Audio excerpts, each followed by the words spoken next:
Complete Edu. It's all about learning. Hello friends, मेरा नाम है विमल कुमार और मैं आपका complete edu e learning platform पे स्वागत करता हूँ। आज जो हम करने जा रहे हैं एक चैप्टर जिसका नाम है ह्यूमन रिप्रोडक्शन। अब अगर ह्यूमन रिप्रोडक्शन की बात करें तो इस चैप्टर में हम ये करेंगे कि किस जो मेल है या फीमेल है उसके अंदर क्या बनता है, कैसी स्ट्रक्चर होती है, इसके अलावा बच्चे की डेवलपमेंट कैसे होती है, ट्विंस कैसे होते हैं और किस तरह एक पूरे एनिमल की फॉर्मेशन हो जाती है। अगर हम स्टार्टिंग की बात करें तो ह्यूमन रिप्रोडक्शन में क्या होता है कि यहाँ पर दो टाइप के सिस्टम मिलते हैं। एक होता है मेल रिप्रोडक्टिव सिस्टम और दूसरा होता है फीमेल रिप्रोडक्टिव सिस्टम। अगर मैं पहले की बात करूं तो पहला जो सिस्टम हमें दिया गया है एनसीईआरटी के अंदर वो दिया गया है male reproductive system. Male reproductive system. अब देखिए ये जो मेल रिप्रोडक्टिव सिस्टम है इसके अंदर अब अगर हम सिंपल सी बात करें तो यहाँ पर किसकी फॉर्मेशन हो रही है, यहाँ पर स्पर्म की फॉर्मेशन हो रही है। यानी मेल के अंदर किसकी फॉर्मेशन हो रही है, स्पर्म की फॉर्मेशन हो रही है। और ये जो स्पर्म की फॉर्मेशन होती है उसको करने के लिए एक क्या चाहिए, सिस्टम। उस सिस्टम को हम क्या बोलते हैं, मेल रिप्रोडक्टिव सिस्टम। अब देखिए अगर हम मेल रिप्रोडक्टिव सिस्टम की बात करें तो होता क्या है कि जब बच्चा जन्म लेता है तो उस टाइम ये जो मेल रिप्रोडक्टिव सिस्टम होता है ये वेल डेवलप नहीं होता।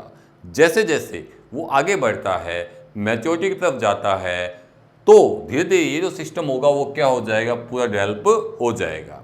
और इसके अंदर जब बच्चा 12 या 13 ईयर के आसपास होता है तब यहाँ पे किसकी फॉर्मेशन होना चालू हो जाती है, स्पर्म की फॉर्मेशन होना स्टार्ट हो जाती है। तो यहाँ पे होता क्या है, अगर हम यहाँ पे बात करें तो मैं यहाँ पर इसको मेल रिप्रोडक्टिव सिस्टम को दो टाइप में डिवाइड कर सकता हूँ। पहला टाइप है यहाँ पे primary sex organs, primary sex organ, और दूसरा होता है सेकेंडरी सेक्स ऑर्गन्स।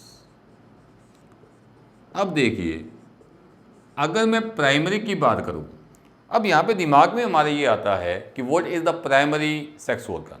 अगर मैं प्राइमरी सेक्स ऑर्गन की बात करूं तो प्राइमरी सेक्स ऑर्गन क्या होते हैं, जिनके अंदर किसकी फॉर्मेशन होती है, गैमेट्स की फॉर्मेशन होती है, उसे हम क्या बोलते हैं, प्राइमरी सेक्स ऑर्गन।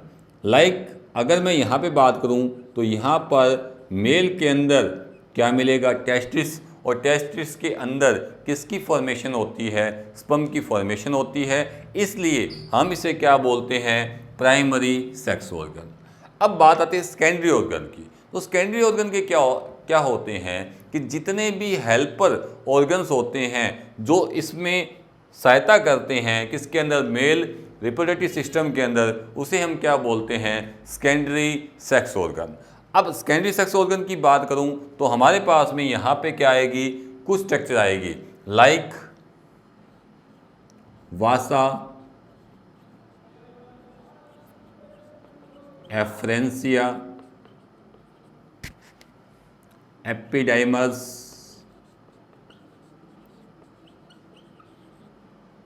इसके अलावा वासा डेफरेंस या डेफरेंसिया,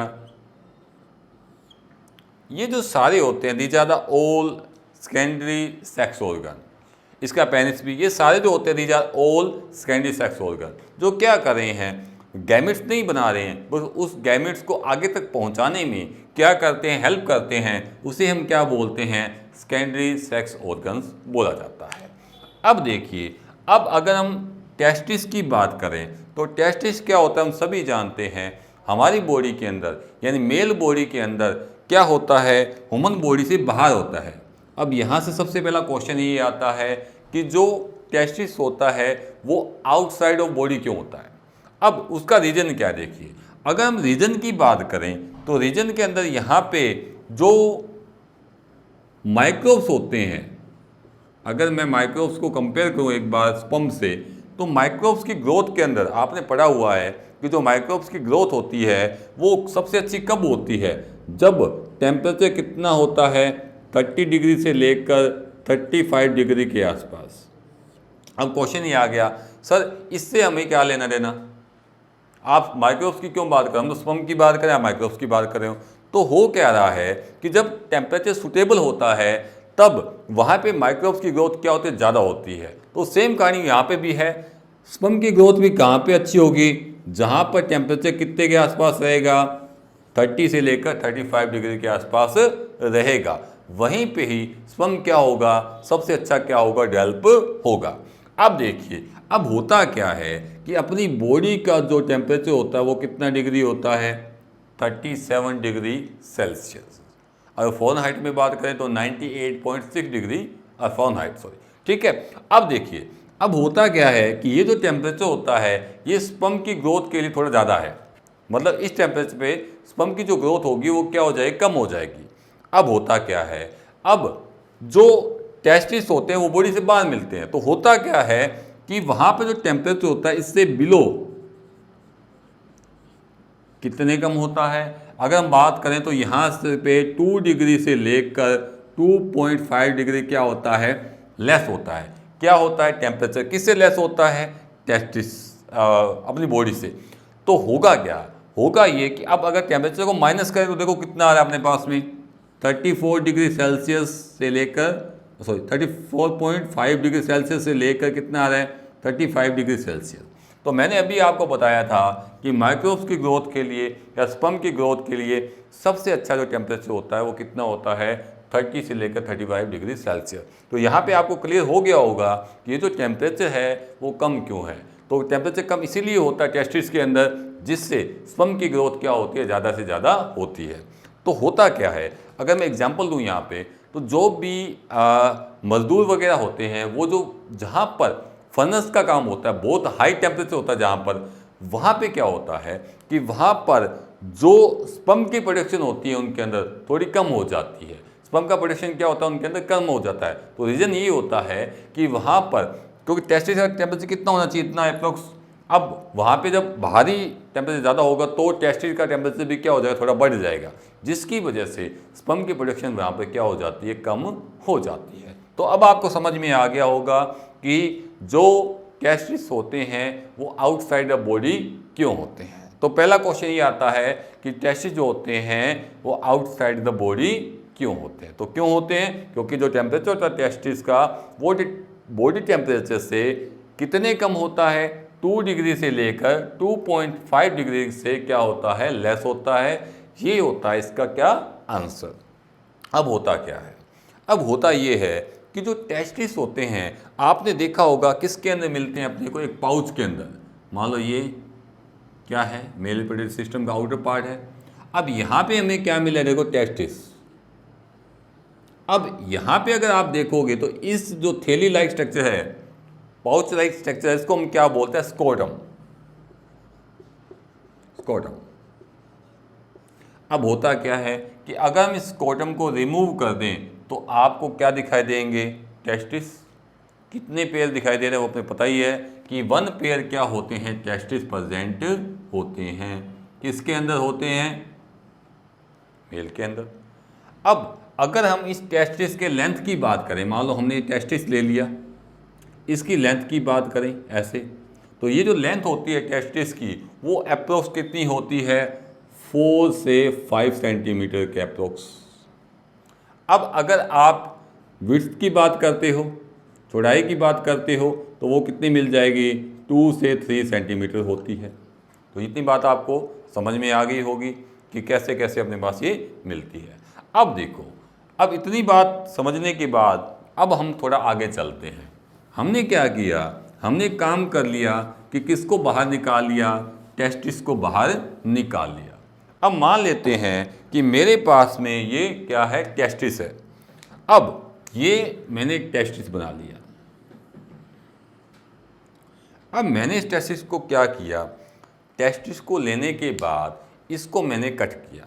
अब जब आप कट करते हो इसको तो आपको क्या दिखाई देते हैं, कुछ इस तरह के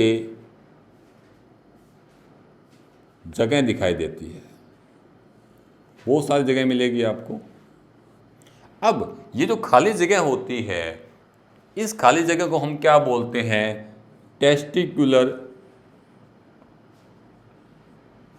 लोब्यूल्स। Testicular lobules. अब यहाँ पे ये जो टेस्टिकुलर लोब्यूल्स होते हैं वो कितने होते हैं? ये अप्रोक्स जो एनसीईआरटी कहती है वो ये कहती है कि जो टेस्टिकुलर लोब्यूल्स होते हैं वो कितने होते हैं? 250 ईच टेस्टिस के अंदर होते हैं। यानी कहने का मतलब 250 यानी कुल मिलाकर अगर हम बात करें तो कितने हो जाएंगे? 500 के आसपास। अब है क्या कि एक्चुअल में ये कितने होते हैं? जो एवरेज है वो कितनी होती है? 200 से लेकर 300 के बीच में होती है। अब देखो, अब होगा क्या कि ये जो टेस्टिकुलर लोब्यूल्स होती है, जब इसको देखेंगे अंदर की साइड तो आपको कुछ इस तरह की स्ट्रक्चर दिखाई देती है, ऐसे करके बहुत सारे स्ट्रक्चर। अब यहाँ पे क्वेश्चन आता है आप लोगों से पीएमटी के अंदर कि what is the structural and functional unit of testis. आपने पढ़ा हुआ है। अब ये जो स्ट्रक्चर होती है इसका नाम होता है सेमनी फेरस ट्यूब्यूल्स। अब ये होती क्या है? It is a structural and functional unit of testis. अब देखो, अब यही मैन है, यही क्या करती है? यही टेस्टिस की क्या, यही स्पर्म की क्या करती है? फॉर्मेशन करती है। तो अब होता क्या है कि ये जो टेस्टिकुलर लोब्यूल्स है ये कितने मिले अपने को? अपने एक बार 250 मान लेते हैं, 250 मिले। अब ईच जो लोब्यूल्स है उसके अंदर आपको कितने? लगभग 1 से लेकर 3 क्या मिलते हैं? Seminiferous tubules. तो अगर आप 1 से मल्टीप्लाई करोगे तो कितना हो जाएगा? 250। अगर आप 250 को 2 से मल्टीप्लाई करोगे तो 500, और 250 को आप 3 से मल्टीप्लाई करोगे तो कितना हो जाएगा? 750। अगर आप इसी को 300 से करके देखें तो कितना हो जाएगा? 900 के आसपास। तो कुल मिला के अगर हम बात करें तो यहाँ पर जो टोटल ईच एक जो टेस्टिस होता है उसके अंदर अप्रोक्स 750 से लेकर 900 क्या प्रेजेंट होती हैं? सेमनीफेरस ट्यूब्यूल्स प्रेजेंट होती है। ये क्वेश्चन पीएमटी में भी आ चुका है कई बार, तो ये आपको ध्यान रखना चाहिए। तो एक्चुअली जो एवरेज है वो कितनी मिलती है? 250 से लेकर 300 क्या मिलते हैं? Testicular lobules. और ईच टेस्टिकुलर लोब्यूल्स के अंदर 1 से लेकर 3 क्या मिलते हैं आपके पास में? Seminiferous tubule. तो सेमनीफेरस ट्यूब्यूल कितनी होगी? ईच टेस्टिस के अंदर कितनी होती है आपके पास? 750 से लेकर 900 क्या होती है? सेमनीफेरस ट्यूब्यूल्स होती है। तो ये बात अभी आपको समझ में आ गई होगी। अब हम और आगे चलते हैं। अब हमने क्या किया? हमने ये काम किया कि हमने अब सेमनीफेरस ट्यूब्यूल्स को ले लिया और उस सेमनीफेरस ट्यूब्यूल्स का क्या किया? हमने कट किया। अब कट किया तो मैंने क्या किया? इस तरह कट किया। अब ये जो कट होता है ये तो आप जानते हो लॉन्गिट्यूडिनल होता है। ये कौन सा होता है? ट्रांसवर्स सेक्शन या हॉरिजॉन्टल सेक्शन। तो हमने क्या किया? जब इसको कट किया तो आपको ये जो सेमनीफेरस ट्यूब्यूल्स होगी ये आपको कैसे दिखाई देगी? इस तरह राउंड। तो जब हम इसके अंदर स्ट्रक्चर देखते हैं तो आपको सेमनीफेरस ट्यूब्यूल्स कुछ इस तरह दिखाई देती है आपको, ऐसे राउंड शेप में। तो ये जो सेक्शन है वो कौन सा हो गया? टीएस ऑफ सेमनीफेरस ट्यूब्यूल्स या टेस्टिस। अब देखो ये जो आपको दिखाई दे रही है, क्या दिखाई दे रही है? सेमनीफेरस ट्यूब्यूल्स की स्ट्रक्चर यहाँ पे दिखाई दे रही है। अब देखो, अब ये जो जितना भी एरिया होगा ये सारा का सारा किससे भरा होगा? कनेक्टिव टिश्यू से भरा होगा। किससे भरा होगा? या filled by the connective tissue. अब देखिए, अब ये जो अपनी सेमनीफेरस ट्यूब्यूल्स है इसके ऊपर सबसे पहले आपको ये जो आउटर लेयर दिखाई दे रही है, ये जो आउटर लेयर होती है इसका नाम आप लोग सभी जानते हो, इसको हम बोलते हैं जर्मिनल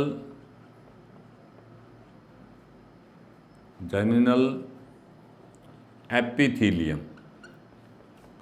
ये जो लेयर होगी ये आपको कहाँ मिलेगी, ओवरी के अंदर भी मिलेगी, और ओवरी के अंदर जो सबसे आउटर लेयर होती है उसका नाम भी क्या होता है, जर्मिनल एपिथेलियल। तो इतनी बात आपको समझ में आ गई होगी। अब देखो ये जो खाली जगह है ये वाली कनेक्टिव टिश्यू वाले, इसके अंदर आपको क्या दिखाई देते हैं, कुछ क्या दिखाई देते हैं, ब्लड वेसल्स। क्या दिखाई देते हैं आपको, कुछ ब्लड वेसल। लाइक हम रेड से ब्लैक से कर लेते हैं, तो आपको दो चीज़ें दिखाई देगी। एक तो देगी यहाँ पे ग्लैंड, और इसके अलावा जो आपको यहाँ पे दिखाई देती है वो दिखाई देती है यहाँ पे आपको ब्लड वेसल। तो ये सेल्स होगी, सॉरी मैं ग्लैंड बोल गया यहाँ पे, ये क्या परसेंट होती है, सेल्स। ये जो सेल्स आपको आउटर में दिखाई दे रही है ये तो ब्लड वेसल्स होगी सारी। ये जो आउटर में आपको सेल्स दिखाई देती है इसको हम बोलते हैं इंटरस्टिशियल सेल्स, या इसको हम एक नाम और बोलते हैं, इसका सेकंड नाम होता है उसको बोलते हैं लेडिंग सेल्स। Leydig cells. अब क्वेश्चन यही आता है कि जो इंटरस्टिशियल सेल है या जो लेडिंग सेल्स होती है उसका फंक्शन क्या होता है, what is function of interstitial cell और द लेडिंग सेल। तो अगर हम फंक्शंस की बात करें तो आप लोग सभी जानते हो कि मेल के अंदर एक हार्मोन निकलता है जिसका नाम सभी जानते हो, टेस्टोस्टेरोन। वो भी कई टाइप का निकलता है, और टेस्टोस्टेरोन को इकट्ठा जो हम बोलते हैं वो बोलते हैं एक हार्मोन जिसका नाम होता है एंड्रोजन। तो एंड्रोजन क्या होते हैं, मिक्सचर्स होता है। किसका मिक्सचर होता है, टेस्टोस्टेरोन हार्मोन का मिक्सचर होता है, उसे हम इकट्ठा क्या बोलते हैं, एंड्रोजन्स। तो एंड्रोजन्स की फॉर्मेशन कौन करती है, ये सेल करती है। अब देखिए उसके बाद क्या होता है, उसके बाद ये होता है कि जब आप इसमें देखते हो तो आपको क्या दिखाई देती है, कुछ सेल दिखाई देती है। अगर हम बात करें जैसे मान लेते हैं ये सेल वाला एरिया, ये वाला इस तरह का,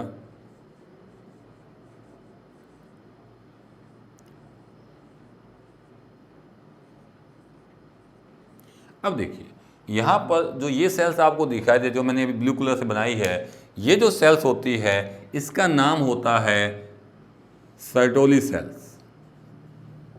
आप जानते भी होंगे इसके बारे में कि इसका फंक्शन क्या होता है। इसका फंक्शन ये होता है कि जब टेस्टिस के अंदर स्पर्म की फॉर्मेशन होती है तो उसको जो न्यूट्रिशन देने का काम होता है वो कौन करती है, ये सर्टोली सेल ही करती है। अब देखिए इसके बाद जब आप इसके अंदर देखोगे तो आपको क्या दिखाई देती है, कुछ और सेल्स भी दिखाई देती है। इस तरह की 4 लेयर्स आपको दिखाई देती है, वो अपने आगे स्टडी करेंगे इसके अंदर। तो ये जो आपको सेल्स दिखाई दे रही है, ये 4 लेयर आपको इस तरह दिखाई दे रही है इस तरह। तो ये जो आपको लेयर दिखाई दे रही है, ये लेयर, ये जो सेल्स होती है इसका नाम होता है primary spermatocyte, secondary spermatocyte, spermatids, और क्या होता है, स्पर्म। तो यहाँ जब आप सेंटर में यहाँ पे देखोगे तो आपको कुछ इस तरह की क्या दिखाई देगी, स्ट्रक्चर, इस तरह की स्ट्रक्चर दिखाई देती है। उस स्ट्रक्चर को, जो मोटाई स्ट्रक्चर होती है, उसे हम सभी जानते हैं क्या बोलते हैं, स्पर्म। तो हमारे पास में 4 लेयर आई। अगर मैं लेयर की यहाँ पे बात करूँ तो पहली जो लेयर होती है इसको हम क्या बोलते हैं, स्पर्मेटोगोनिया। स्पर्मेटोगोनियम या गोनिया। उसके बाद जो सेकेंड लेयर आ रही है हमारे पास में, इसका नाम होता है प्राइमरी स्पर्मेटिड्स, स्पर्मेटोसाइट्स। उसके बाद जो ये आपको दिखाई दे रही है थर्ड लेयर, इसको बोलते हैं सेकेंडरी स्पर्मेटोसाइट्स।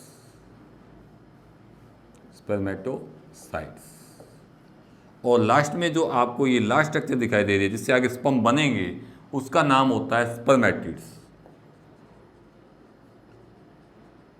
तो आपको ये चीज़ समझ में आ गई होगी कि हमने क्या किया है, हमने ये काम किया कि सबसे पहले हमने क्या किया, टेस्टिस देखा। टेस्टिस के चारों तरफ क्या प्रेजेंट, एक लेयर जिसका नाम क्या था, स्कोटम। जैसे ही हमने इसको रिमूव किया तो आपको क्या दिखाई दिए, टेस्टिस। टेस्टिस को जैसे ही हमने रिमूव किया तो आपको क्या दिखे, खाली जगह। उस खाली जगह को हमने नाम क्या दिया था, टेस्टिकुलर लोब्यूल्स। और टेस्टिकुलर लोब्यूल्स के अंदर क्या प्रेजेंट होती है, सेमिनिफेरस ट्यूब्यूल्स। और जब हम सेमिनिफेरस ट्यूब्यूल्स का टेस्ट करते हैं, कट करते हैं, तो आपको कुछ इस तरह की स्ट्रक्चर दिखाई देती है। तो ये आपका क्या था, ओवरव्यू था, किसके बारे में था, टेस्टिस के बारे में था। तो इसके बाद हम चलते हैं आगे, कहाँ चलते हैं, मेल रिप्रोडक्टिव सिस्टम के अंदर। तो ये तो सिर्फ हमने किसकी बात की है, अभी सिर्फ टेस्टिस की बात की है कि टेस्टिस के अंदर क्या क्या स्ट्रक्चर प्रेजेंट होती है। अब हम आगे चलते हैं। अगर हम आगे की बात करें तो जो मेल रिप्रोडक्टिव सिस्टम है उसको हम कई टाइप में डिवाइड कर सकते हैं। अब वो कौन कौन से पार्ट्स हो सकते हैं देख लेते हैं अपने। तो मेल रिप्रोडक्टिव सिस्टम को हमने कई टाइप में डिवाइड कर दिया। अब बात आई कि किस किस में डिवाइड किया। तो सबसे पहला जो पार्ट हमारे पास में आता है वो आता है, जिसका हम अभी डिस्कस कर भी चुके हैं, जिसका नाम क्या था, टेस्टिस। अगर हम सेकंड्स की बात करें तो सेकंड पार्ट में जो आ रहा है वो आ रहा है वासा एफ्रेंस या एफ्रेंसिया। थर्ड पार्ट की बात करें तो वो आ रहा है एपिडाइमस। फोर्थ की बात करें तो वो आ रहा है वासा डेफरेंस। नेक्स्ट की बात करें तो वो आता है यूरेथ्रा। और अगर हम लास्ट की बात करें बिल्कुल तो क्या आती है, ग्लैंड्स आती है। और ग्लैंड्स जो मेल होते हैं उसके अंदर 3 टाइप की क्या होती है, ग्लैंड्स होती है। तो पहली जो ग्लैंड होती है उसका नाम होता है सेमिनल वेसिकल। सेकंड ग्लैंड की बात करें तो उसका नाम होता है प्रोस्टेट ग्लैंड। Prostate gland. अगर हम थर्ड की बात करें तो उस ग्लैंड के 2 नाम हैं, एक नाम है काउपर्स ग्लैंड और उसी का दूसरा नाम है बल्बो यूरेथ्रल ग्लैंड। तो ये आपको कुछ ग्लैंड्स दी हुई है। तो हमने क्या काम किया, यहाँ पे मेल रिप्रोडक्टिव सिस्टम को कई टाइप में डिवाइड कर दिया। पहला है टेस्टिस, दूसरा वासा एफ्रेंसिया, तीसरा एपिडाइमस, चौथा है वासा डेफरेंस, यूरेथ्रा और लास्ट होती है ग्लैंड। अब देखिए, अब हम आगे इसको बढ़ाते हैं।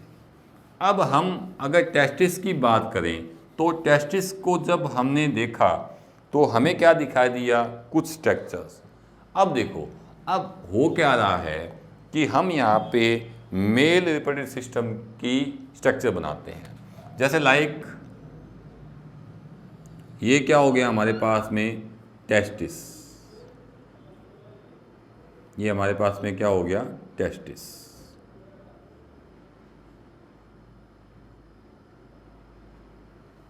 और टेस्टिस के जस्ट साथ में क्या प्रेजेंट होता है, एपिडाइमस।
अब देखिए ये स्ट्रक्चर अपने को दी गई है किसके अंदर, मेल रिप्रोडक्टिव सिस्टम के अंदर। तो ये जो स्ट्रक्चर थी, जैसा मैंने आपको पहले ही बताया था कि इसके अंदर खाली जगह होगी, उस खाली जगह का नाम क्या होगा, टेस्टिकुलर लोब्यूल्स। अब यहाँ से क्या होगा, यहाँ से जितना भी स्पर्म होगा वो कहाँ आकर इकट्ठा होगा, इस एरिया के अंदर। ये जो एरिया होता है इसे हम क्या बोलते हैं, रेट टेस्टिस। अब यहाँ से क्या होगा, ये जो आपको कुछ डक्स दिखाई दे रही है बीच में, जिसका नाम क्या था यहाँ पे, इसका नाम था वासा एफ्रेंशिया। उसके बाद ये जो स्ट्रक्चर अपने को दिखाई दे रही है, these are known as the epidermis. उसके बाद ये जो स्ट्रक्चर अपने को दिखाई दे रही है, known as the vasa deferens. उसके बाद ये जो ग्लैंड अपने को दिखाई दे रही है वाली, इसका नाम होता है सेमिनल वेसिकल। उसके बाद जो आपको ये ग्लैंड दिखाई दे रही है, जो मैंने ब्लू कलर में बनाई है ये वाली ऊपर वाली, इसका नाम होता है प्रोस्टेट ग्लैंड। और ये जो आपको छोटी सी ब्लू कलर की दिखाई दे रही है, known as the Cowper's gland या बल्बो यूरेथ्रल ग्लैंड। उसके बाद ये जो बीच में अपने को एरिया दिखाई दे रहा है, नोन एज द यूरेथ्रा। ये एरिया अपने को, और ये जो ऊपर वाली स्किन है इसको हम बोलते हैं फोर स्किन। तो अब देखो, सबसे पहले अगर हम यहाँ पे बात करें तो यहाँ पे आपको ये क्या था, टेस्टिकुलर लोब्यूल्स। और टेस्टिकुलर लोब्यूल्स के बाद क्या होगा, जितना भी क्या है जो स्पर्म है वो कहाँ जाएगा, यहाँ से यहाँ। अब कुछ समय के लिए स्पर्म यहाँ रुकता है, इस एरिया को हम क्या बोलते हैं, रेट टेस्टिस।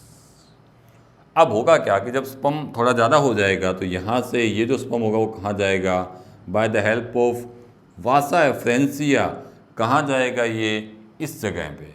इसका नाम आप सभी जानते हो, एपिडाइमस। और एपिडाइमस का काम ये होता है कि जो स्पर्म होता है उसको क्या करता है, ये स्टोरेज करके रखता है। तो स्टूडेंट, हमने अभी डिस्कस जो किया है वो किया है यहाँ पे एपिडाइमस का। तो मैंने आपको बताया कि जो एपिडाइमस है वो क्या काम करता है, यहाँ पे स्टोरेज का काम यहाँ पे करता है। अब क्या होगा, अब ये होगा कि स्पर्म कहाँ पे आ गए हैं, यहाँ पे। यहाँ का मतलब कहाँ, एपिडाइमस में। अब क्या होगा कि जैसे ही ब्रेन सिग्नल भेजेगा किसके पास में, टेस्टिस के पास में, एपिडाइमस के पास में, तो क्या होगा, ये स्पर्म क्या होंगे, यहाँ से मूव करेंगे। अब मूव करके ये स्पर्म कहाँ जाएंगे, कहाँ तक पहुँचेंगे, यहाँ तक। यहाँ का मतलब हो गया, यहाँ पे हमें एक आगे ग्लैंड मिलेगी जो इस स्पर्म का स्वागत करने के लिए तैयार रहेगी। जैसे हमारे घर में क्या होती है, शादी वगैरह होती है तो क्या होता है, कोई मेहमान आता है उसका स्वागत करते हैं, तो सेम वही कहानी यहाँ पे भी है। यहाँ पे स्वागत करने के लिए कौन है, ये स्वागत कैसे करेगी, इसको मीठा खिलाएगी। मीठे का मतलब ये हो गया कि ये जो सेमिनल वेसिकल ग्लैंड है ये क्या करेगी, कुछ मीठा हो जाए। कुछ मीठा हो जाएगा मतलब ये क्या बनाएगी, सेमन। अब आपका क्वेश्चन ऐसा ही, मीठा कैसे हुआ, तो इसके अंदर क्या होते हैं, कुछ नेसेसरी कंटेंट्स होते हैं जो किसकी ग्रोथ के लिए, किसके न्यूट्रिशन के लिए होते हैं, स्पर्म की ग्रोथ के लिए, न्यूट्रिशन के लिए होते हैं। तो अब बनाया क्या यहाँ पे, सेमन। अब सेमन के अंदर पूछा जाए तो क्या प्रेजेंट होगा जी, सर ग्लूकोज, क्या प्रेजेंट होगा जी, फ्रैक्टोज, क्या प्रेजेंट होंगे, अदर नेसेसरी कंटेंट, प्रोटीन, जो भी विटामिन उसको चाहिए प्रेजेंट होंगे, जिससे उसकी ग्रोथ क्या हो जाएगी, अच्छी हो जाएगी या न्यूट्रिशन अच्छा मिल जाएगा। अब होता क्या है, ये जो सेमिनल वेसिकल है और जो प्रोस्टेट ग्लैंड है मिलकर क्या बनाया, सेमन की फॉर्मेशन कर दी। तो 70% के आसपास ये बनाता है, अप्रोक्स 70 से 75 के आसपास, और 25 से लेकर 30% के आसपास कौन बनाता है, प्रोस्टेट ग्लैंड। तो ये जो दोनों हैं मिलकर किसकी फॉर्मेशन करती है, सेमन की फॉर्मेशन यहाँ पे करती है। अब क्या होगा, अब ये होगा कि सेमन अब यहाँ पे पहुँचेगा, मतलब स्पर्म यहाँ पे पहुँचेंगे, तो यहाँ पे एक खतरा और है। अब वो खतरा क्या है, खतरा ये है कि आप देख रहे हो यहाँ पे कि यहाँ से क्या आ रहा है, यूरिन, और यहाँ से ही क्या आ रहे हैं, स्पर्म। अब होगा क्या कि अगर मीडियम कैसा हो, एसिडिक हो या बहुत ज़्यादा बेसिक हो, तो क्या हो सकता है, स्पर्म डिस्ट्रॉय हो सकते हैं। तो होता क्या, आपने देखा होगा कि इस मीडियम को रिमूव करने के लिए हमारे पास में, मेल के पास में एक ग्लैंड होती है जिसका नाम होता है काउपर ग्लैंड। अब क्वेश्चन ये आ गया जी, काउपर ग्लैंड क्या काम करती है? तो काउपर ग्लैंड ये काम करती है कि इसके अंदर जो मीडियम था, जो कैसा था, एसिडिक था, उस मीडियम को क्या कर देगा, न्यूट्रल या हल्का सा क्या करते, बेसिक कर देगा, जिसकी वजह से स्पर्म जो होगा वो डिस्ट्रॉय होना क्या हो जाएंगे, बंद हो जाएंगे, यानी डिस्ट्रॉय नहीं होंगे। तो ये जो काम करती है वो कौन सी ग्लैंड करती है, यहाँ पे काउपर ग्लैंड करती है, या हम इसको बोल सकते हैं बल्बो यूरेथ्रल ग्लैंड। ये क्या काम करती है, एसिडिक मीडियम को या तो न्यूट्रल कर देगी या हल्का सा क्या कर देती है, बेसिक कर देती है, जिससे जो स्पर्म होगा ईजिली क्या हो जाएंगे, मूव हो जाएंगे। कहाँ मूव हो जाएंगे, यहाँ से यहाँ तक। अब जी स्वागत भी हो गया, स्पर्म चले भी गए जी बाहर। अब क्या है, अब होगा क्या कि यहाँ पे हमारे पास में क्वेश्चन और बनता है। क्या बनता है कि रेड टेस्टिस तो काम हमें पता चल गया, क्या काम करता है, स्टोरेज का काम करता है, हल्का स्टोरेज करता है थोड़े समय के लिए, वो कौन करता है, रेड टेस्टिस। अब यहाँ पे क्वेश्चन ये बनता है कि वासा एफ्रेंसिया और वासा डेफरेंसिया डिफरेंस के अंदर क्या डिफरेंस होता है। अगर हम इन दोनों के डिफरेंस की बात करें, वासा एफ्रेंस और वासा डेफरेंस, अब देखो अगर हम वासा एफ्रेंसिया की बात करें तो हम यहाँ पे काउंट करते हैं, काउंट करें तो अगर हम काउंट की बात करें तो यहाँ पे वासा एफ्रेंसिया कितनी है, 1 2 3 4, या कितनी हो सकती है, इतनी भी हो सकती है, यानी 3 भी हो सकती है। तो अगर हम वासा एफ्रेंसिया की बात करें तो यहाँ पे इनके नंबर कितने हो जाएंगे, ईच टेस्टिस के अंदर कितने हो जाएंगे, 3 से 4 क्या प्रेजेंट होती है, वासा एफ्रेंस प्रेजेंट होती है। तो अगर हम दोनों की बात करें टेस्टिस की तो वो कितनी हो सकती है, 6 भी हो सकती है, या कितनी हो सकती है, 8 भी क्या प्रेजेंट हो सकती है, वासा डिफरेंस प्रेजेंट हो सकती है। तो 6 से लेकर 8 तक क्या प्रेजेंट होती है, वासा एफ्रेंसिया प्रेजेंट हो सकती है। अब देखो, अब अगर वासा डिफरेंस की बात करें तो आपको दिख ही रही है, बताने की जरूरत भी नहीं है, कितनी है, 1। तो इधर भी कितनी होगी, 1, तो कितनी होगी, 2। तो अगर इसके बेस पर तो कितनी हो जाएगी, 1। इधर एक साइड बात करें तो 3 से 4 है, इधर कितनी हो जाएगी, 1। यहाँ पे अगर बात करें तो कितनी हो जाएगी, 1 पेयर, यानी कितनी हो जाएगी, 2 हो जाएगी। तो पहला डिफरेंस आपको समझ में आ गया होगा। अगर हम सेकंड डिफरेंस की बात करें तो वो है वर्किंग के बेस पर।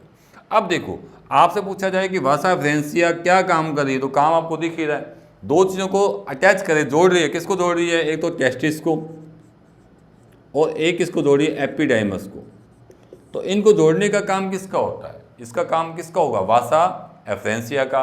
अब अगर वासा डेफरेंस की बात करें तो आपको दिख रहा है यहाँ पे, ये क्या हमारे पास में एपिडाइमस, ये हमारे पास में क्या है, यूरेथ्रा।